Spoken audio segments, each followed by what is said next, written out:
Welcome. I am Amos Olalekan Kemi by name. I'll be presenting on nomenclature of coordination compounds and organometallics. I'm presenting from UFSCar, St. Carlos, Brazil.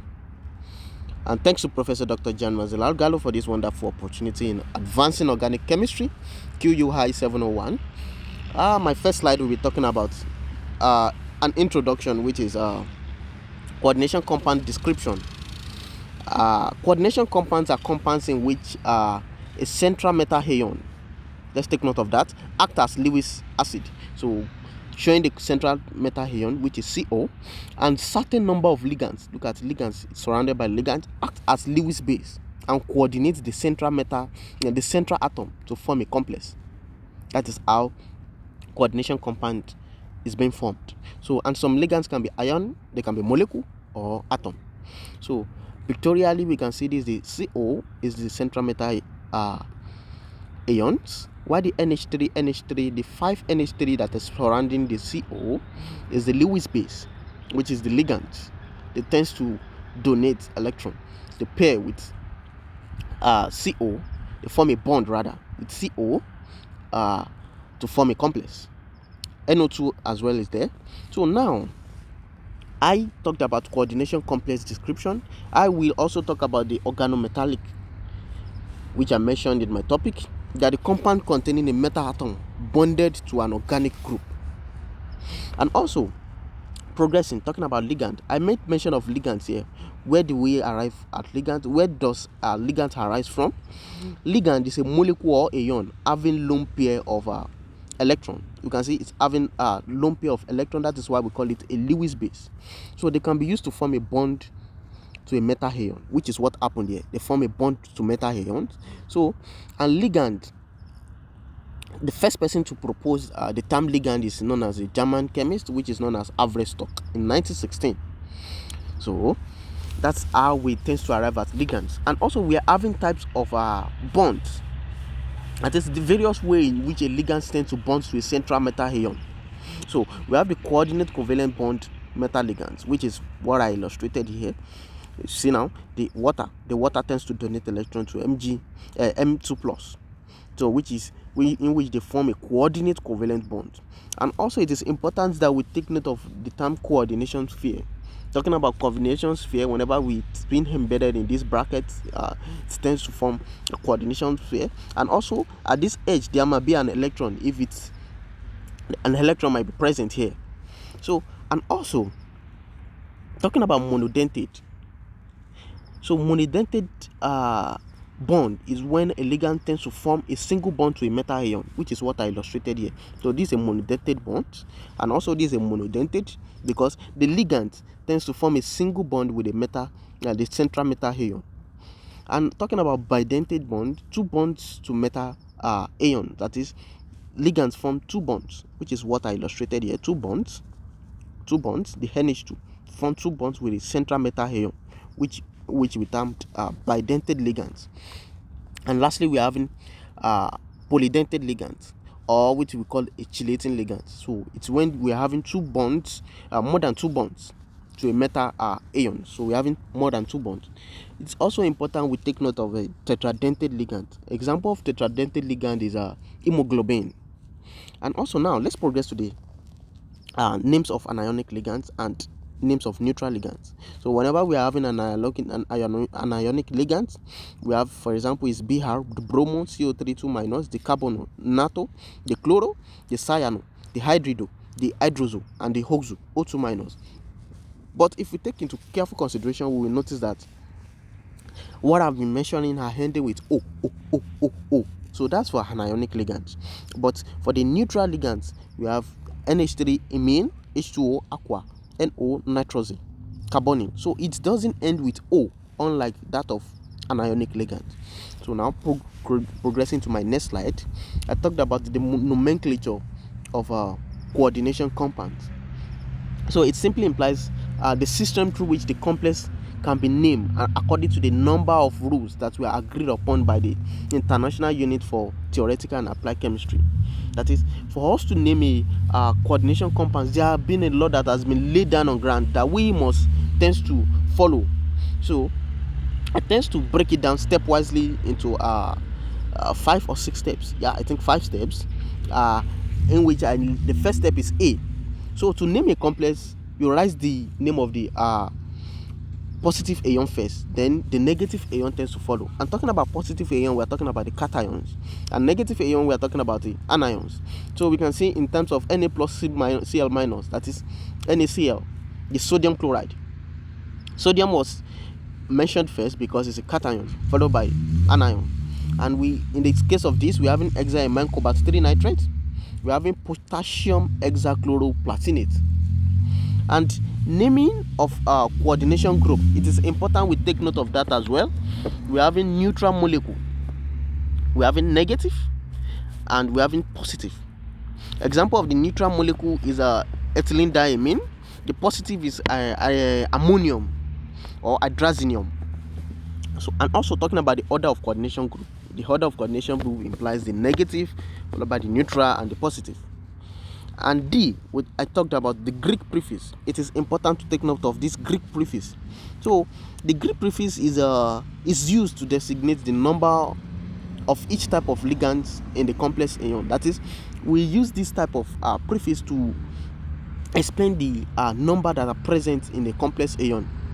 So example include, we have the di, we have the tri, and tetra. But if the ligand already have a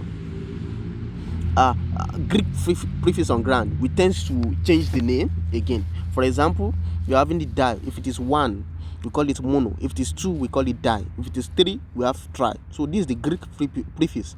But in some condition whereby we are having the Greek prefix on ground, or if it's a polydentate ligand, then we tend to incorporate another means of naming it. We have the bis, we have the tris, we have the tetrakis, we have the pentakis. So for the 1, we have the mono. For the 2, we have the di. For the 3, we have the tri. For the 4, we have the tetra. If it is having a Greek prefix on ground, we call it the tetrakis. 5, we have the penta, in which I illustrated all in this my slide 2. Now progressing to the slide 3, which is the last one I explained, the last step. So we name the elements that makes up the central atom. I've been talking about ligands binding to the central atom. And talking about the central atom, it is now time for us to name it. Will it maintain its name, or will the name tends to change? Now, the anion complex, the name of the item end with A if it is an anion. That is, if the central atom is an anion, it ends with 8.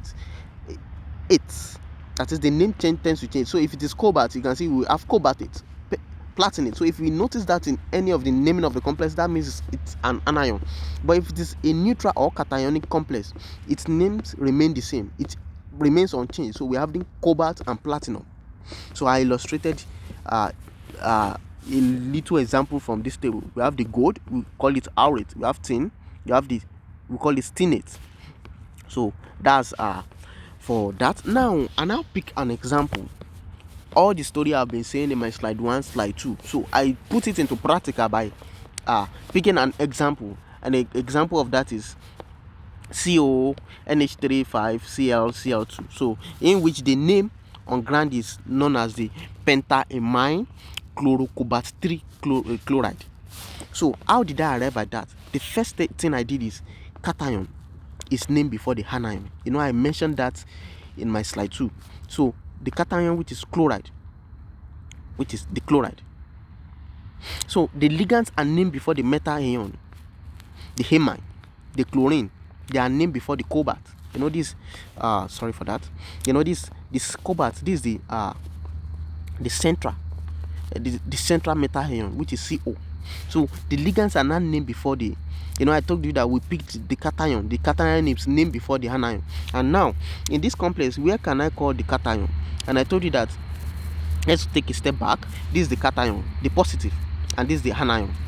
So look at, this is the cation, which is embedded in the bracket. This is the anion, Cl2. So the chloride goes last. So ligands are named before the metal ion. Amine, chlorine, named before the cobalt. Now, we are naming the cation first. So we face what is inside the sphere. What is inside the sphere. So, but when we want to face what is inside the sphere, we don't just attack the central metal ion, which is the cobalt here. So we don't attack that.